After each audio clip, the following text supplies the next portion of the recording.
If you're tired of the standard business and marketing fundamentals, frameworks, and funnels, you need a little mischief. Get ready to turn up the volume on the CEO Mischief Maker podcast, where you access conversations with seasoned business owners who have smashed through mindset barriers, innovated the standard boring business and marketing playbooks, and executed future-paced strategies with bleeding-edge tools and tactics to micro-fail their way into massive success and growth. We are Mindset Impact Strategic Catalysts helping innovative entrepreneurs focus. We are CEO Mischief Makers. Ready to make a little mischief?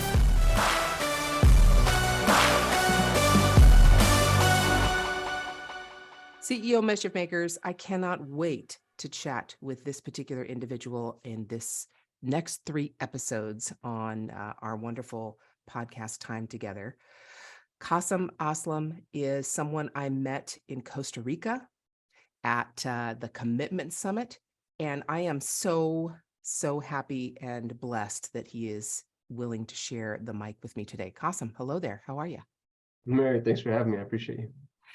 Thank you. So just for people who may not know who you are and may not have followed you as closely as I have, tell everybody who you are and what you do, please.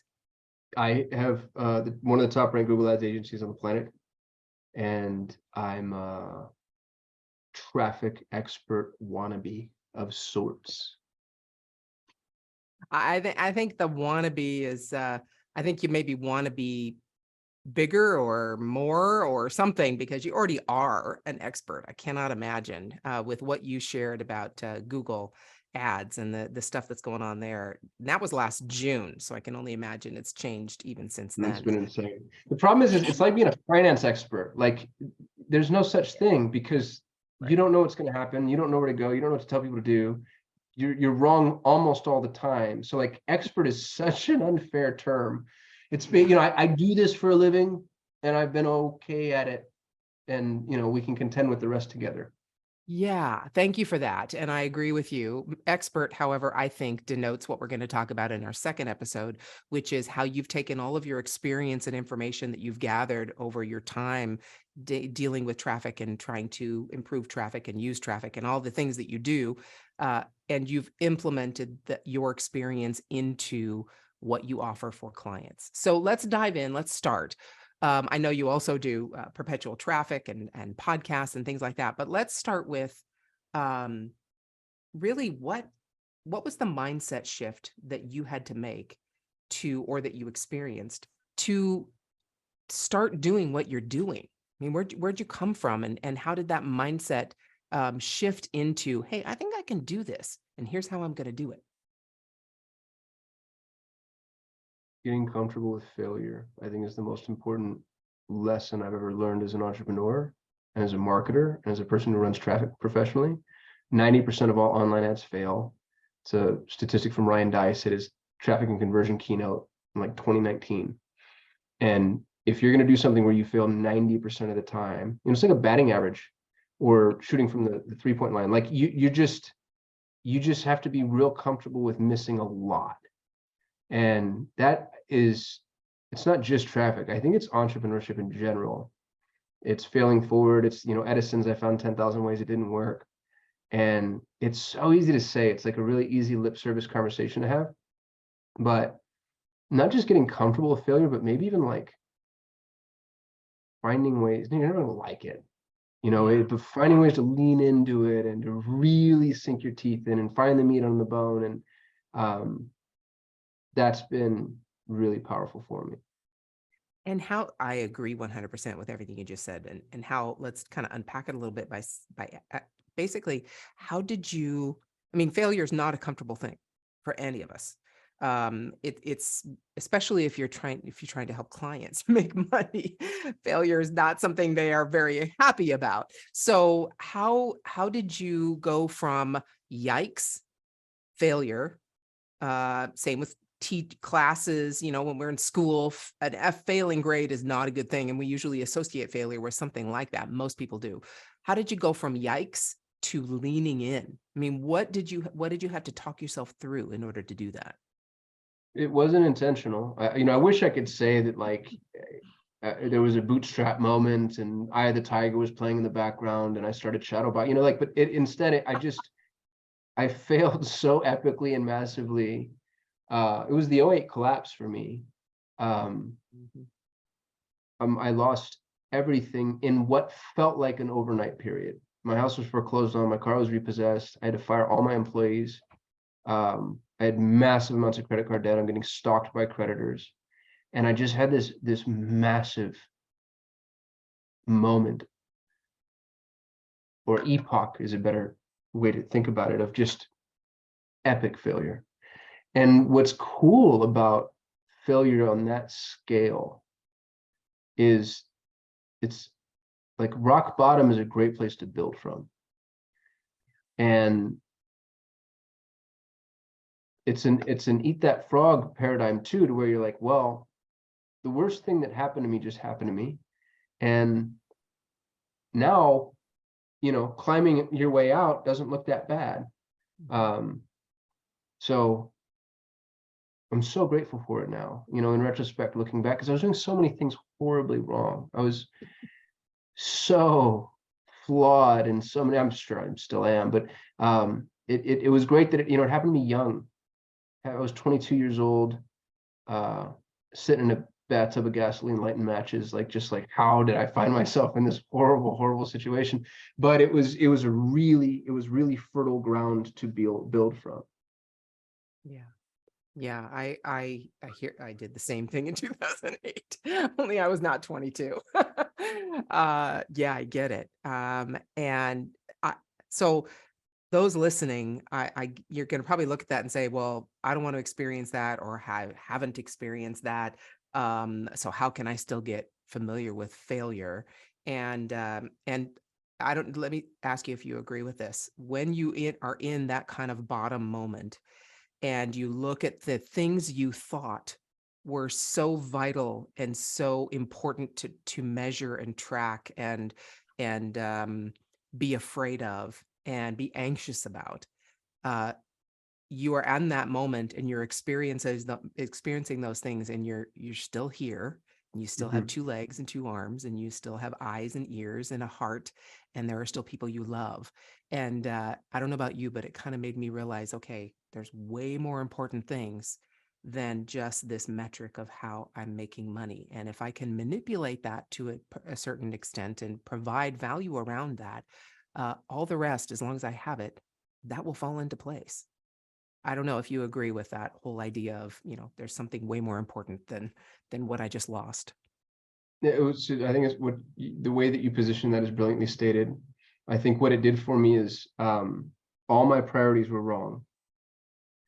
It was like I had a pyramid built using layers, but I had the wrong layers in the wrong places. So my base layer was halfway through and my top layer was it was just this disjointed, disabled pyramid. And failure brought everything down. So now I'm just a little kid sitting on the floor with my blocks around me. And, it's Maslow's hierarchy of needs. And hierarchies are so important. All of society, all of thought, all of learning, it's all structured in hierarchies. That's maybe one of the most important schemas I've ever been able to wrap my head around, is just the hierarchical structure of life. And when you're at the absolute bottom and you start to build from there, your hierarchy starts to be really structurally integrous. It's very sound. And if you haven't gone through this and you want to avoid it, the exercise to walk through is to go stress test your hierarchy. And that's actually, here's what's funny is it's easy to do. It's easy to stress test. It's hard to fix. Because now what you're doing is you're looking at a Jenga tower and you're like, shit, I know I did this wrong, but I don't want to. So you go find the lowest level down that you can find before it causes too much pain, and you knock down that part of the tower, that part of the lever. And sometimes it's things as practical as like where you spend your money. And I should say sometimes, I think often. Yeah. Like where you spend your money, how you spend your time, who you're spending your time with, how you comport yourself.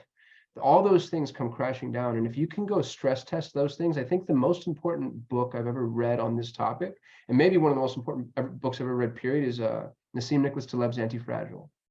Haven't read that yet. It's amazing. It's a miracle of thought.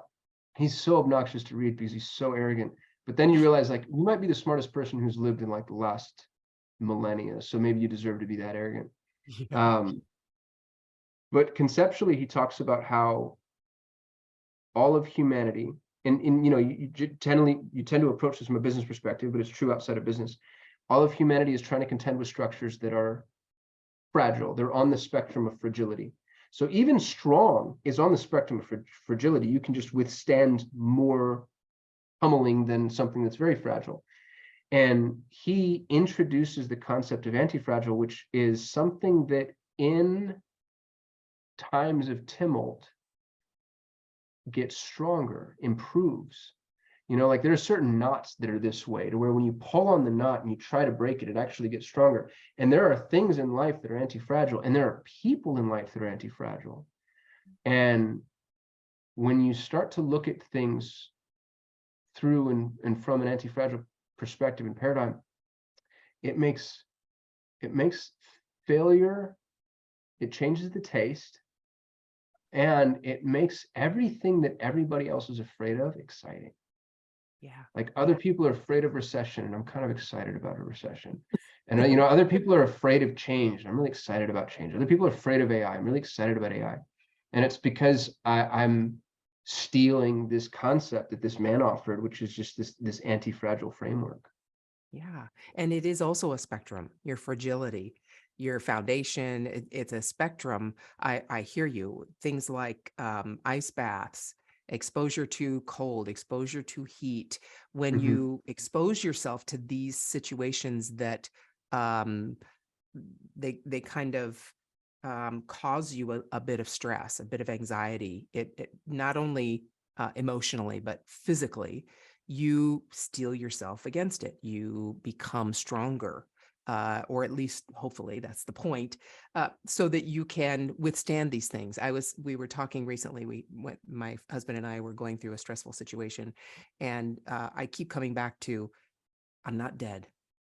Mm. Really, that's the bottom line. Uh, Everything else is secondary. As long as we're alive, we're fine.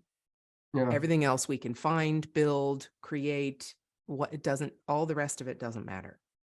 If we start, and that's our base, right? You talked about the hierarchy of needs. That's our base. And once we go up from there, we can build and grow. And the more adaptable we are, the more able to withstand difficulties and stresses, the easier they become. And I see mindset that way. It's a step. Once we go to a particular mindset shift and become comfortable with a particular thing, or able to flourish in a particular environment, the next move up we want to make, there will always be a mindset shift we have to make first before we can actually take that next step up. So it's like a staircase and there's a wall. And when a door opens, when a door appears, we're ready to make the next mindset shift. But Mm. every phase requires the next mindset shift to adapt to. Does that make sense? Well, it reminds me of the quote that I'm about to butcher, but it's basically the problems that you face today can't be solved with the mindset, and I might be substituting that word, that you were in when you created the problems. And so it just requires like nonstop, ongoing, iterative evolution, which is a word people hate. Yeah, I know. And we just solve all problems of life. Just continual adapting and evolution. And then the bitches, we get to the end. Like we understand everything at the end. If we could maybe understand things sooner, would be awesome. But anyway, Yeah. yeah. I read this So book now, recently, I'm trying to remember, I think it's Alan Watts. I'm gonna look it up right now. It's The Wisdom of Insecurity. And he borrows or steals from Eastern philosophy, but he basically says exactly what you just did, which is we're trying to avoid the very things we should be embracing and leaning into and seeking out. And we do that, the avoidance is death. Like when you get out of pain or discomfort or insecurity, like that means you're dead.